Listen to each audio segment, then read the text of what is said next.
Movie के शुरुआत में हम देखते हैं कि हेनरी नाम का एक बूढ़ा आदमी एलिजाबेथ नाम की एक खूबसूरत लड़की से शादी करके उसे अपने घर ले जा रहा था।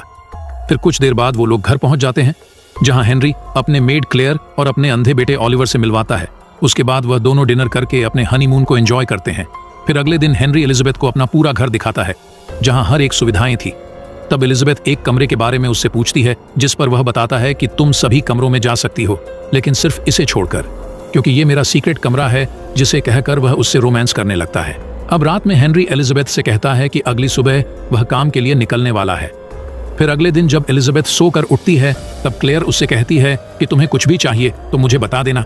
जिस पर एलिजाबेथ उससे पूछती है कि हेनरी तो इतना अमीर है, फिर उसने मुझ जैसे लड़की से शादी क्यों की। लेकिन क्लेयर इस बारे में उसे कुछ भी नहीं बताती और वहां से चली जाती है। अब रात में एलिजाबेथ को नींद नहीं आ रही थी, इसीलिए वह उठकर उसी रूम में जाने लगती है जहां पर हेनरी ने उसको जाने के लिए मना किया था। जब एलिजाबेथ उस रूम में जाती है तो देखती है कि वो एक लैब है।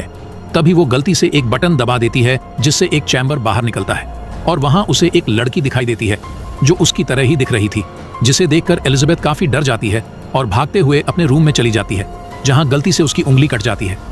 उसके बाद वह पुलिस को कॉल करने की कोशिश करती है, लेकिन उसके फोन में नेटवर्क नहीं था और वह वहीं पर सो जाती है। फिर अगले दिन एलिजाबेथ हेनरी के सामने काफी अनकंफर्टेबल फील कर रही थी।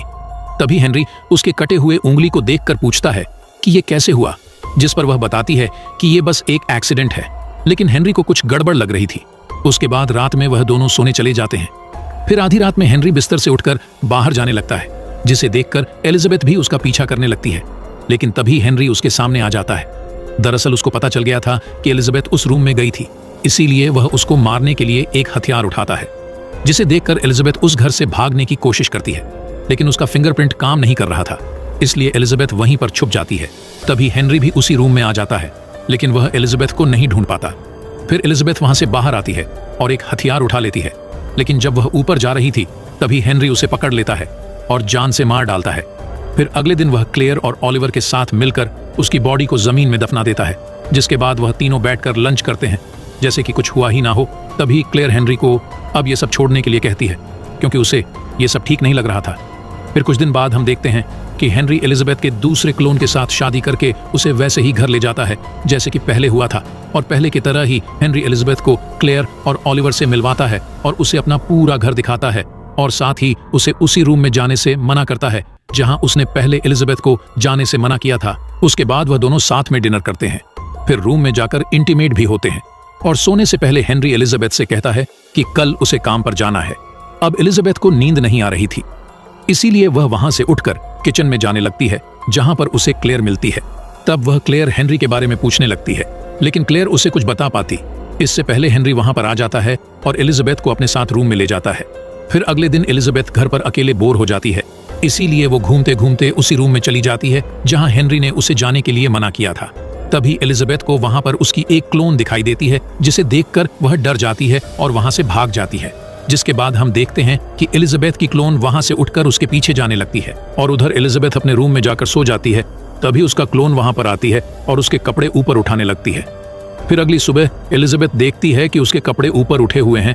तब तक हेनरी भी वहां पर आ जाता है, जिसके बाद एलिजाबेथ फ्रेश होने के लिए बाथरूम में जाती है। तभी हेनरी भी बाथरूम में आने लगता है, लेकिन एलिजाबेथ उसको आने से मना करती है। लेकिन हेनरी उसकी बात नहीं सुनता और अंदर आ जाता है, जिसके बाद वह एक टॉवल से एलिजाबेथ का गला दबाकर उसे मारने लगता है।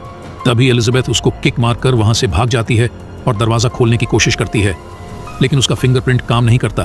फिर वह ग्लास को तोड़ने की कोशिश करती है, लेकिन ग्लास भी नहीं टूटता। अब एलिजाबेथ किचन में जाकर एक चाकू उठा लेती है, लेकिन दूसरी तरफ हेनरी एक रुमाल में बेहोशी की दवा मिलाकर पीछे से वह रुमाल एलिजाबेथ के मुंह पर रख देता है, और उसके बेहोश होने तक वह रुमाल को दबाए रखता है। और जैसे ही वह रुमाल हटाता है, तब एलिजाबेथ एक चाकू से उस पर अटैक करती है, जिससे हेनरी की मौत हो जाती है, और उस दवा की वजह से एलिजाबेथ भी बेहोश हो जाती है। उसके बाद जब एलिजाबेथ को होश आता है, तो वह हेनरी की बॉडी को घसीटते हुए दरवाजे के पास लाती है और उसके फिंगरप्रिंट से लॉक खोलने की कोशिश करती है, लेकिन लॉक नहीं खुलता। फिर वह फ्लोर पर पड़ा हेनरी का खून साफ करती है और हेनरी की बॉडी को एक जगह पर छुपा देती है, जिसके बाद वह नहाकर खून लगे हुए कपड़े को जला देती है। और फिर वह रूम में जाकर हेनरी के मोबाइल से पुलिस को कॉल करने लगती है, लेकिन उसके मोबाइल पर नेटवर्क नहीं आ रहा था। तभी वह खिड़की से देखती है कि क्लेयर और ऑलिवर घर में आ रहे हैं, इसलिए वह एक जगह पर जाकर इस तरह बैठ जाती है जैसे कि कुछ हुआ ही ना हो। तभी वह दोनों घर में आ जाते हैं और एलिजाबेथ को जिंदा देखकर काफी हैरान हो जाते हैं। फिर क्लेयर वहां से किचन में चली जाती है जहां उसे अचानक दिल का दौरा पड़ता है, लेकिन वह किसी तरह एम्बुलेंस को कॉल करके उन्हें बुलाती है।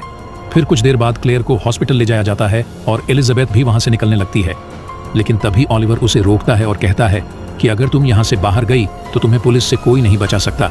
असल में ऑलिवर को पता चल गया था कि एलिजाबेथ ने हेनरी को मार दिया है और अब वो दोनों मिलकर हेनरी के बॉडी को चेंबर में डालकर जला देते हैं।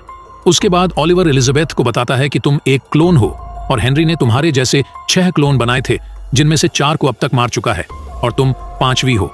जिस दौरान यहाँ पर हेनरी का दोस्त लोगन आ जाता है और एलिजाबेथ से हेनरी के बारे में पूछता है, जिस पर वह बताती है कि हेनरी घर पर नहीं है। लेकिन तभी पीछे से ऑलिवर उसे शूट करके मार डालता है और अब ऑलिवर एलिजाबेथ को समझाता है कि लोगन हेनरी के साथ मिला हुआ था, इसीलिए मुझे उसे मारना पड़ा। जिसके बाद वो दोनों लोगन के बॉडी को भी ले जाकर जला देते हैं। फिर ऑलिवर एलिजाबेथ को एक डायरी देता है और उसे रूम में बंद कर देता है, जिससे एलिजाबेथ काफी गुस्सा हो जाती है, लेकिन वह उस रूम से निकल नहीं पाती। अब एलिजाबेथ उस डायरी को पढ़ने लगती है। तब उसे पता चलता है कि 5 साल पहले हेनरी ने क्लेयर को अपने घर में बुलाया था और उसे उसी सीक्रेट रूम में ले जाकर अपनी पत्नी एलिजाबेथ को दिखाया था। दरअसल एलिजाबेथ किसी बीमारी के कारण मर गई थी, जिसके बाद हेनरी को उसकी काफी याद आने लगी थी। इसीलिए उसने एलिजाबेथ के डीएनए से उसका क्लोन बनाने लगा, लेकिन वह क्लोन बेवजह ही मर रहे थे, इसीलिए उसने क्लेयर के बुलाया था। लेकिन क्लेयर को यह सब ठीक नहीं लगता। तब हेनरी उसे पैसों का लालच देकर उसे मना लेता है। फिर 2 साल बाद क्लेयर का एक्सपेरिमेंट कामयाब हो गया और उन्होंने एलिजाबेथ के 6 क्लोन बनाए, जिसके बाद हेनरी उन्हें एक एक करके मारने लगा और अब तक वह 3 एलिजाबेथ को मार चुका था।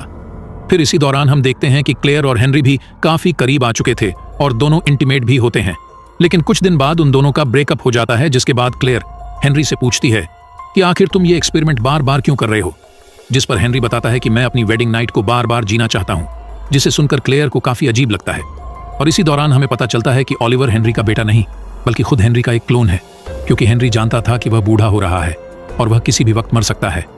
इसलिए उसने अपना जवान क्लोन बनाया ताकि उसके मरने के बाद भी जवान हेनरी एलिजाबेथ के साथ रह सके। अब प्रेजेंट में हम देखते हैं कि ये सब जानकर एलिजाबेथ काफी शॉक हो जाती है। फिर अगले दिन ऑलिवर एलिजाबेथ के पास आकर उससे पूछता है कि तुम्हें उस डायरी से मेरे बारे में क्या पता चला, जिस पर वह कहती है कि तुम हेनरी के क्लोन हो। लेकिन ऑलिवर हेनरी से नफरत करता था, क्योंकि हेनरी उसको अंधा कर दिया था ताकि वह उसके कंट्रोल में रहे। जिसके बाद एलिजाबेथ अपने शरीर का इस्तेमाल करके उसे बहकाने की कोशिश करती है और ऑलिवर भी उसके बहकावे में आ जाता है। तभी एलिजाबेथ उसको नीचे पटक देती है और उसका गला दबाकर दरवाजे का कोड पूछती है। लेकिन तभी वहां पर एलिजाबेथ का 6ठा क्लोन आ जाता है और वह 5वें क्लोन पर गन पॉइंट कर लेती है। पर तभी 5वां क्लोन ऑलिवर को पकड़कर 6ठा क्लोन को समझाने की कोशिश करती है कि ऑलिवर झूठ बोल रहा है, लेकिन 6ठा क्लोन नहीं सुनती और गोली चला देती है, जो ऑलिवर को जाकर लगती है, जिससे उसकी मौत हो जाती है। अब 5वां क्लोन दरवाजा खोलकर बाहर जाने लगती है, लेकिन तभी पीछे से 6ठा क्लोन उसको गोली मार देती है।